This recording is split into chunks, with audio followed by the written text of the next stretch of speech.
Shane, did you hear? There's next-gen PlayStation news. More leaks. No, this is legit Sony news. Really? Hot take!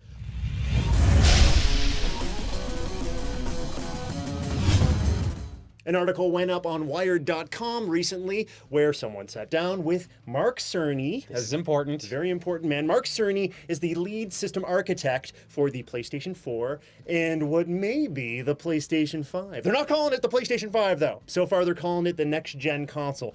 It's going to be the PlayStation 5. I would be so shocked if they didn't just choose 5. Like, it has to be. It has to be. We have to get to that commercial.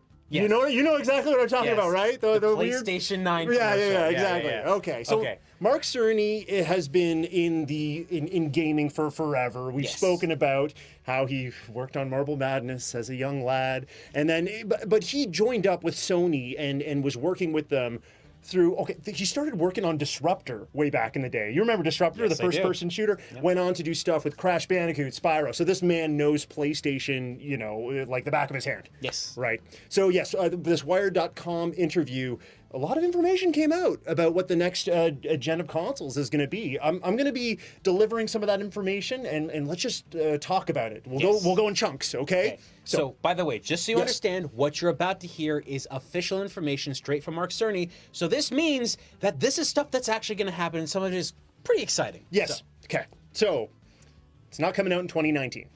We figured that. Okay. We hear that Jason Schreier has said that it's likely going to be coming out in 2020. In fact, he stated his reputation. It's coming out in 2020. Okay. And I think we can all pretty much guarantee that that's the time it's going to come out. So there's going to be a disk drive, which I'm very happy about. No one expected this to happen. Yeah, which is bizarre considering the historically our consoles have had drives for a very, very long time. So it's going to have a disk drive, and Mark Cerny did say it's going to be backwards compatible with the PlayStation 4 releases. Yeah, this is very important, folks, because like Adam and I had talked about the architecture of the PlayStation 4 in the past, the concept of what this system is now means that the system can upgrade and change over time, but those upgrades necessarily can be based upon the same architecture and principles in the PlayStation 4 so that we can get original games running there. And I'm thinking that what you're going to see on here is likely PlayStation 4 games running like their PlayStation 4 Pro experiences, if not better than that. Yeah, and maybe we can discuss how those titles are pumped up a little bit more a little bit later. I'm still kind of wondering about, because we did talk about the patents that Mark Cerny, again, had been involved with previously about legacy titles. So, yes, while he stated PS4 titles will be playable via the disk drive on this thing, what's going on with PS3? What's going on with PS2? Let's get that a little bit later, because I think we have that's a bigger conversation. But so we're mentioning things but not talking about anything. I want to talk about that in a grander way closer to the end. Okay. But, All right. So another huge thing that Mark Cerny wanted to talk about was what's inside of this machine. And one of the most important things seems to be the solid-state drive. Yeah. Now, okay, folks, when it comes to hard drives on your computing systems and stuff like that, solid state is one of the best because there's no moving parts. It has faster read times and write times, and it's just all around way better. Now, what's important is that when it comes to the modern consoles we have on the market right now, you really don't see SSDs being included from the major manufacturers, aside from Nintendo. Technically, they're not actually using an SSD. They're using something similar to it because, well, it's a portable system, and it's, they can't actually put like a hard disk drive in there because it would take up a lot of space and it would take a lot of energy, and you don't want to move those things around too much. Yeah. So what was stated in the interview was that whatever this SSD is, he didn't necessarily say it was proprietary, but it's specialized. And in the article, it says it has a raw bandwidth higher than any SSD currently available for PCs. Yes, so this is That's pretty incredible, man. Yeah. So what we're to understand here is that Sony has either got someone else to make this, or they made it themselves, but they're creating some newer kind of technology that's going to improve the way that their games play. Now, this is important. We heard from Jason Schreier and a couple of other people that apparently a lot of developers have been talking about the PlayStation 5 being the console that doesn't have loading times. Now, that's not really achievable with the modern hardware we have right now, but an SSD with some magic fantasy design on it. Which just sounds like it is. It could drastically cut down on load times. I don't think they're going to get rid of them completely because they were showing off, Mark Cerny was showing showing off the dev kit to this reporter, and it's not the dev kit that's currently out to developers. It's like a lesser dev kit. But what he did was he loaded up Spider-Man on like a regular system, right? And Spider-Man runs the way that it does. If you want to do fast travel, it takes like something like 18 seconds, let's say, from when you say, okay, fast travel to there to when it loads up. So then they tried the exact same thing using this supposedly lesser dev kit, and it loaded up like 19 times faster. Yeah, it was 0.8 seconds or whatever it was. It was so like it's really incredible. fast. So basically it was 1, then it loaded. That was it. Like, that's how fast it was. Now, look, this is not an unachievable thing. Many people that play PC games, like myself, Adam, we have SSDs. We've used this stuff. The trick, though, is not in the way that hardware works. It's in the programming of that stuff. You need to be able to have fast readable files sat in a certain way. A lot of people just assume because you have a fast hard drive, everything loads really fast. That isn't so true, because on a system you have what's called RAM, which is random access memory. And random access memory is going to be way faster than an SSD, at least of the current ones that exist now. Maybe Sony made something faster than that. It's magic. We already discussed this. I don't know if they've done that, really. But RAM helps out in that part. It's the idea that things need to be loaded in a specific way so that the system is running those things in a specific set of processes so that it's ready to be accessed and displayed for you. So it's a lot of technical babble, but all you really need to know is what an SSD is. Just basically would be a lot better in the console than what you have in the systems right now. Yeah, and what you're discussing is the developers need to set up their games in such a way that it's fairly easy to access that information. That's one reason Mr. Cerny was saying that the dev kits, they've been out in the wild for a while now. Like, developers are getting their hands on them and figuring out exactly how they can kind of structure their development so that they'll be zippy quick, supposedly. Now, we've been seeing a lot of people talk about and actually show off pictures of PlayStation 5 dev kits and stuff. Yes. Well, Mark Cerny's saying they're out. So guess what, folks?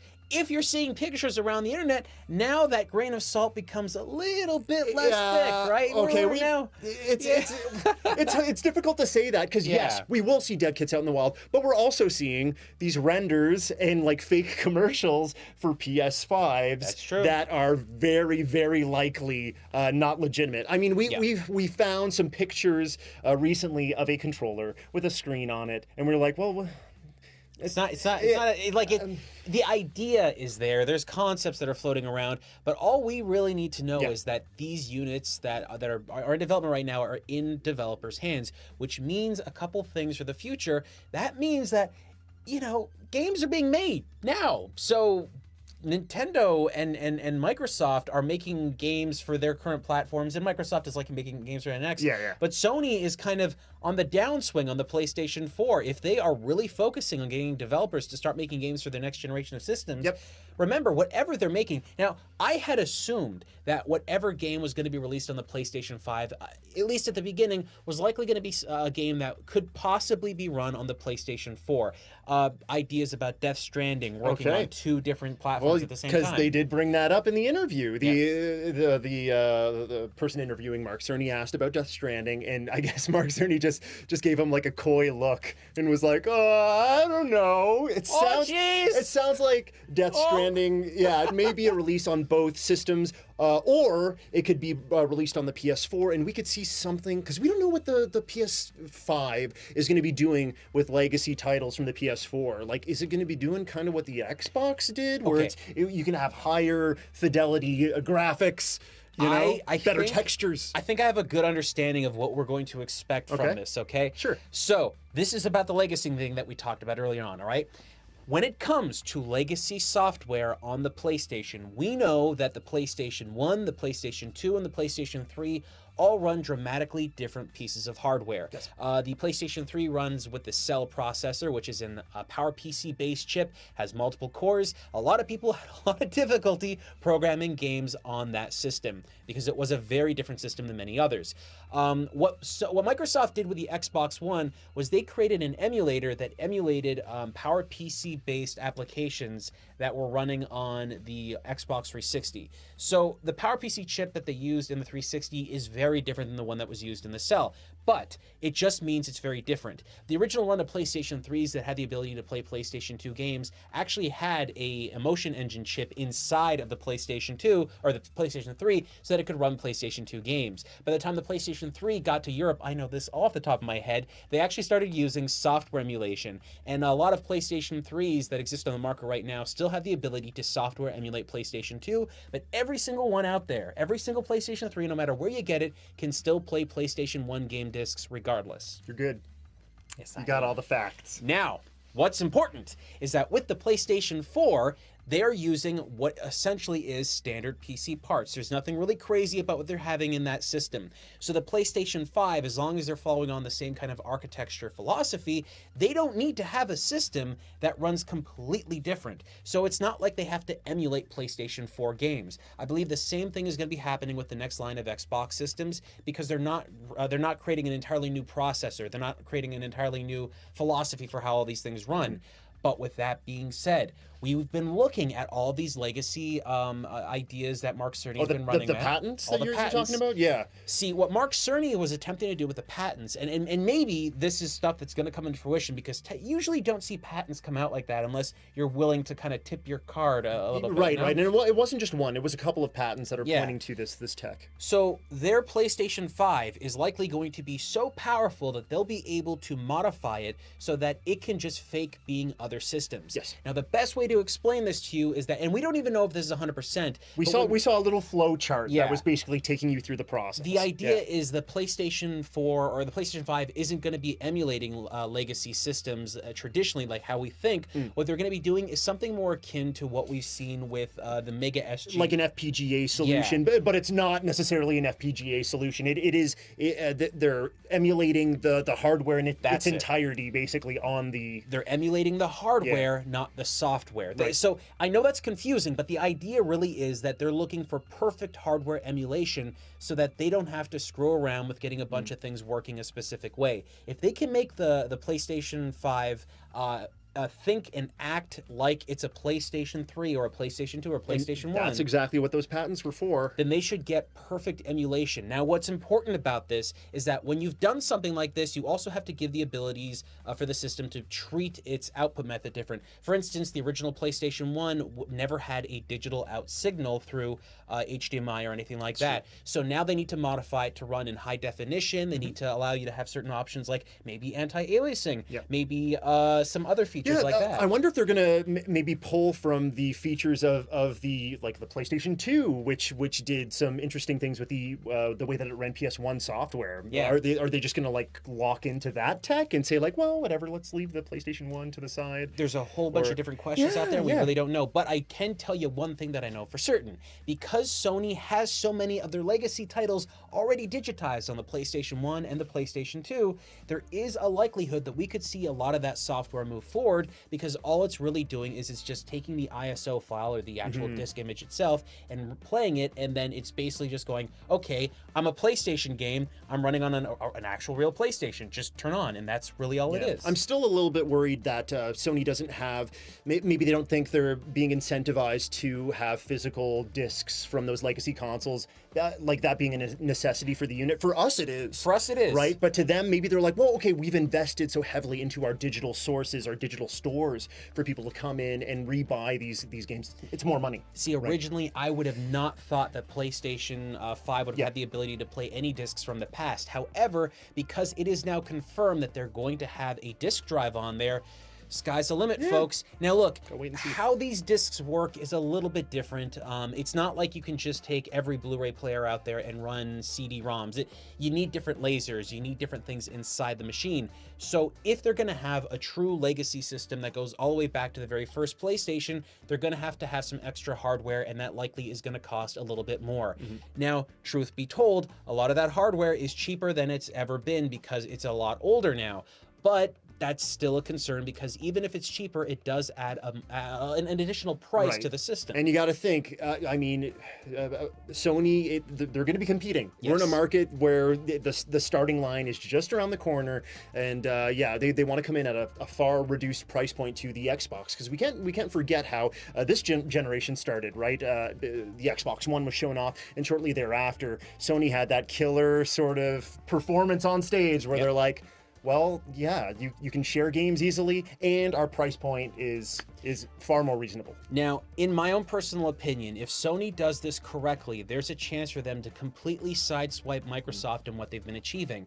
You see, Microsoft is using a software-based emulation method to play original Xbox games and Xbox 360 games. Now, this is a great idea because it's great for us. We get to play games, we get higher resolutions for those games, and a whole bunch of other awesome features. But if Sony does this right, they didn't have to work that. I mean, they have to work hard, but they didn't have to basically redo every single game individually. They just basically allow the system to believe that it is one of those original legacy consoles. Yes, and again, that's what that patent was for. It was a patent that was basically a program that was recognizing, oh, is this a PlayStation 1 disc? I'm a PlayStation 1 now. Is this a PlayStation 2 disc? So on and so forth. Now, this would take considerable hardware to run. Yeah. Now, we do know that there's going to be at least an SSD on there, Yeah. but we also found out that they're going to be using some specific hardware that has features that have not yet been used in any home console. Okay, so yeah, you want to get into this? Yeah. So, okay, first, before we dabble in that, Mark Cerny said that this is going to be able to support 8K gaming. So, I'm not even in the 4K space yet, man. PlayStation 4 Pro technically does checkerboard rendering, which means that it's not actually true 4K. Yes. A lot of people can't tell the difference. 8K is quite the dramatic leap, and I don't think they're going to be releasing 8K televisions anytime soon, at least ones that would be cheap enough for us to buy. But By Sony- 2020, it could be completely different. Sony wants to be ready for that, right? Sony does. Having a system ready for that stuff isn't that crazy. If you remember, the original PlayStation 2 and the original Xbox were both capable of outputting at 1080i resolution. But the reason why you didn't get that used as much is because nobody really had TVs back then that could do that. It was at the tail end, especially Yeah. for the PS2. There was only a couple of titles that only a took couple. advantage of that. Gran Turismo, what was it? Gran Turismo 3 I think with Xbox it was Enter the Matrix and like the Atari collection at 1080i. There's a couple of others, but here's what's important, okay? These games that are being made right now are really only capable of running at 4K if they can, and very few of them have been. So for games to run to 8K requires incredible processing power, a lot more fidelity, and I believe that the idea of running games at 8K and being downscaled to 4K means you'd have a sharper image. But in my own personal opinion, once you get to 4K resolution, you really don't have to worry about going to 8K. The size of the TV... You don't have a 207-inch TV, which is now the standard? I just, look, as far as I appreciate the sentiment that Mark Cerny is placing on this, that the capabilities are there. Right. It may be able to run things at 8K. And there might be some games that will actually run there, but I don't think anyone is really right now going to be able to use that. I think this is just a bullet point for the back of the box. Oh, yeah, it can support 8K graphics, but that power, I think, is going to be used mostly for a bunch of other things. And one of those things we have to talk about. So the GPU in this thing, there's a certain term that's been floating around a lot for a long time. It's ray tracing. People have been talking about ray tracing, especially when it comes to digital effects in movies. It's been a thing, and people have wanted it in gaming for the longest time. Maybe we should explain very briefly what ray tracing is. Ray tracing is a way of rendering or processing images in such a way that is more advanced in the current technology that we have in most modern systems. Right. Real-time ray tracing has recently been introduced with the RTX series of cards from NVIDIA. If you don't know anything about that, all you need to know is this. With ray tracing, if you have a mirror, in normal video games, if you look at the mirror, you'll see one image of yourself. And modern video game systems have to process that twice, or if there's a different kind of technique, they're using kind of like frame grabs and stuff. It's a little complex. But with ray tracing, they can do a one-to-one realistic rendering of what's in that reflection instantly. And it's really fast and it's very high quality. Another way to think about it is how light sort of naturally bounces off of things in real life. Shadows. Yeah. They're able to incorporate that as well. The way that I think about it is just like tens of thousands of little rays bouncing off of things and sending detail to the person playing the game. Yeah. Now, it sounds really cool, and it is. When used in practice, it looks pretty awesome. The problem right now, though, is that most games that use real-time ray tracing drop in performance dramatically. This isn't a joke. I know multiple people out there that have these cards and have the ability to run real-time ray traced games, and the problem is whenever they turn on that feature, they go from what could be 170 frames per second to 60. Now, those are very, very expensive, very powerful computers. Possibly the PlayStation 5 is going to be something like that, and I hope so, but I don't believe that right now the designs that we're seeing are really using ray tracing to the best of their abilities, because games are still being designed without that in mind. But the moment you get a console that is specifically designed with first-party games and stuff like that, and Sony's like, hey, this game is only going to exist on this platform, suddenly you start getting games that make use of that specific hardware and feature set that you would not see on any other platform. Yeah, and while we've seen it implemented in tech demos and things, like we've had conversations about this. It always seems like they're just trying to show off, yes, we can do ray tracing. So the dial is set to 11. Everything is way too shiny and slick looking because they're trying to bounce as much light and get as much reflection as they can. If they just take it and don't use it as like a sloppy like slosh of new tech and just a little ray tracing here or there. It's true. Because remember, a little goes a long way. A little goes a long way. But you know what the thing is? It's that when you're making a brand new Battlefield, or when you're making a brand new Metro, or whatever it is, and those are the games, by the way, that are using ray tracing right now. And I think Shadow of the Tomb Raider as well. Okay. Yeah. Okay. So those games are using it. The Maybe problem Rise is, of the Tomb Raider? Not the Rise. Newest one? The newest one is, I think, Shadows of the Tomb Raider. Whatever it is. Here's the problem, folks. Those games still have to be designed for people that don't have this technology. So it's being used as an auxiliary feature, something that you can have if it's there. The best way to explain this is that way back when, people had DirectX 11 cards and people had DirectX 12, and there were certain features on DirectX 12, like really cool physical techniques you didn't get with 11. So the problem is that those games are still being made with that in mind. Once you make games that are not going to anywhere else, and you know everyone's going to be seeing that one thing, you start relying on that. Now, what's important about ray tracing is that currently with a lot of game developers out there that are making games that have shadows and stuff like that, or really impressive lighting, they have to design it artistically. For instance, a great example of this that we saw in an RTX demo that that NVIDIA had was that they were showing this really amazing water, and the water had this wonderful reflection on it, and the lights from the outside was hitting the water and was reflecting that cool look on the ceiling. When like water's on the ground or something, you get that reflection in the roof above you. Yeah, if developers wanted to do that previously, they would have to do some sort of funky texture work to get that sort of wispy looking water reflection. It would be an animation they made specifically up on there, or some other trick. Now artists are free to work on a bunch of other things because they don't have to light things differently. They don't have to work on shadows. They don't even have to work on the reflections of the water or the reflections of the surfaces. Now all they need to work on are the more impressive assets and allow that stuff to just naturally run within the engine and the hardware itself. So it could be easier on developers, but it could be plenty more taxing on whatever hardware is running. That's absolutely true. And Mark Cerny was also talking about how ray tracing could actually benefit audio as well. He dove a lot into audio. To me, like on the audio side of things, like I'm fine, but so the ray tracing, the way that things bounce, supposedly you can have a better 3D understanding of sound around you. Yes. Which, okay, again, to me, playing on my regular TV without surround sound or whatever, it doesn't mean the most. But the next thing we're going to talk about could dig into that sort of ray tracing 3D sound. PSVR is the current PSVR is going to be compatible with the next gen of consoles. Yeah. You got your headphones on, you want like 3D spatial awareness with sound.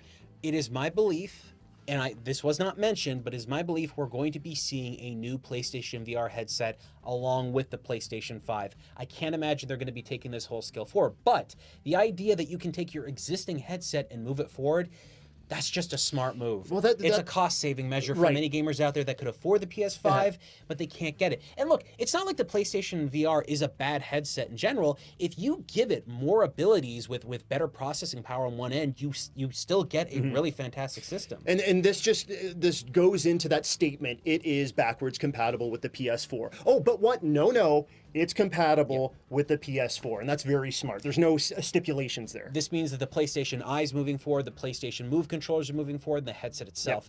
This is such an important feature because, honestly, outside of the PlayStation Move controllers moving from the PlayStation 3 to the PlayStation 4, very few pieces of hardware I've ever seen from one system go to the next. When they introduced the original Xbox One, they had an entirely new Kinect. They didn't allow you to take the old one and bring it forward. And had they done that, it may have been different, but it would have given people the ability to change things a little bit, to fall forward with their new hardware. But I think what Sony's doing here is showing kind of a smartness that they've never used in the past. Oh no, flow into the next gen. Yeah. I think that's how both Microsoft and Sony are approaching this. They just want to flow right in there. They don't want to wall things off. And why would you? Why would you want to destroy your entire back catalog of games? Yeah, we're in a different gaming atmosphere now. People are digging into a lot of older titles. Classic systems are doing very well. Like it's no longer we need the newest, freshest thing. It's like no, I want everything. Give me all the games that I can play, and I will play them. I want accessibility. Now, look, there are a lot of things that we can be taking into consideration with the PlayStation 5 and a lot of different ideas out there, but there is one thing I am very, very, just thinking about. Knowing that the PlayStation 4 VR headset as itself is coming over the PlayStation 5, I've been thinking a lot about games that exist right now that people would probably think about playing in PlayStation VR or haven't even thought about it. Now, right now, Grand Theft Auto 5 is still one of the greatest selling games of all time on any of the consoles out there.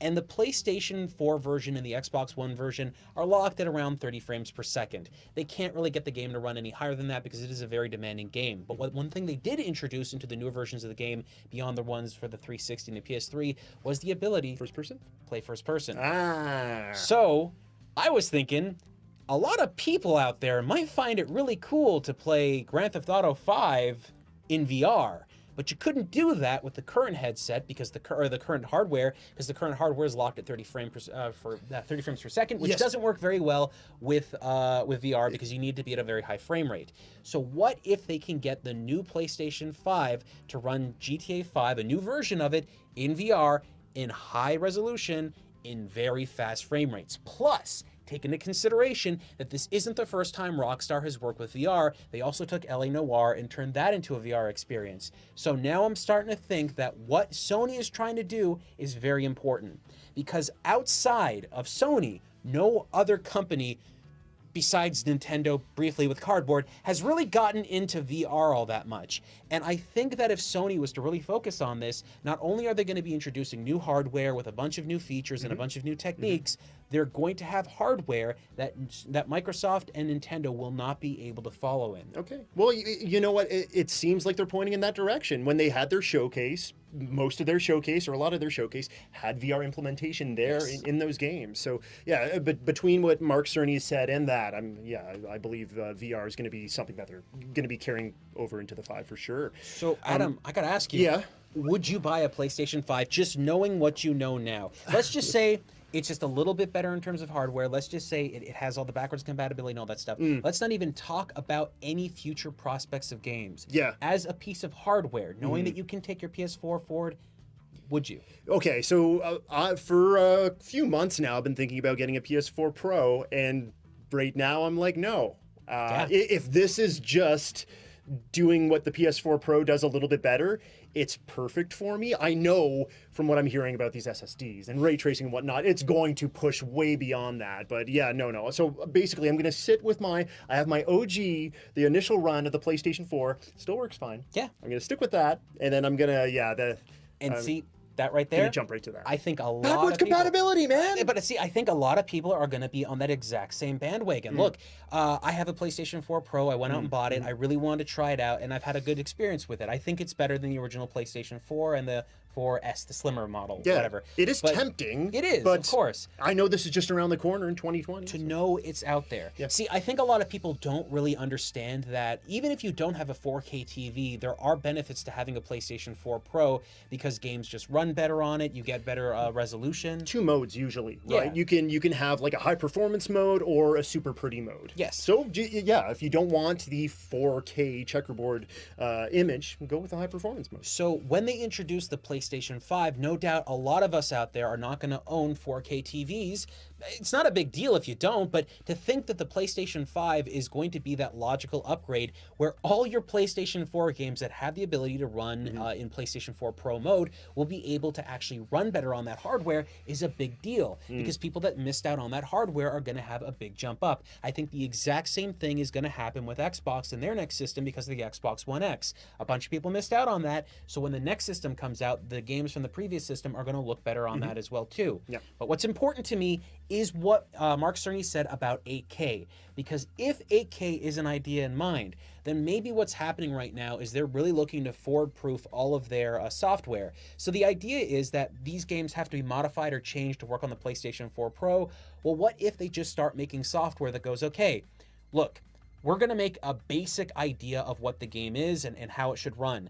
We have a locked frame rate and we have a locked resolution. But with the next system, all that Sony has to do is just send a signal to the game to go, okay, this console is capable of running at this resolution and it's running at this frame rate. And all they need to do is just do a cursory check to make sure everything works and run it. We know that Sony has that tech. We've already spoken about it. The Parappa the Rappa version on the PS4, I believe, that came out used that sort of tech where it could look at some of the textures and things, and was able to sort of remodel things or retexture things just on the fly through a formula. So maybe if that is able to be replicated on this hardware, that would be perfect. And I have one last thing. This is just wishful thinking, but with a VR headset, we need higher frame rates to make VR better. And what you're getting with the PlayStation VR right now isn't bad, but it needs to be higher than that. Now, what would happen if you have a really good piece of hardware that runs games? Because with PlayStation VR, you can just run things in a window floating in front of you, and it just looks like a big TV. Oh. What if the next VR headset has a really high frame rate that your TV doesn't have, and you could be running games at higher frame rates with that headset? Yeah.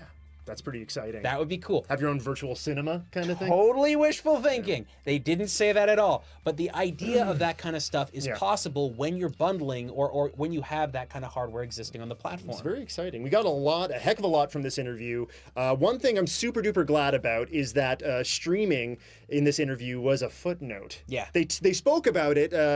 Mark Cerny said, like, yeah, you know, we've been into streaming, yada yada, but it was just tossed to the side very quickly. People have been talking about Stadia for a while. Streaming is not something that a lot of, like, it seems like hardcore gamers don't want to touch it right now. There's latency issues. I'm glad they didn't talk about that. I still need to know. We need to know so much about this, man. Yes. What is the physical media for this? What does the controller look like? What does the controller look like? There's so much. What's the price point? Or what games are coming to the platform? Are we going to have, like, we had the PS3 version of The Last of Us and the PS4 version of The Last of Us? Do we need that now? Are we going to be able to play those PS4 games like Death Stranding, and then the PS5 will be like, oh no, I got you, fam, and then it just gives you the high texture, high resolution, you know?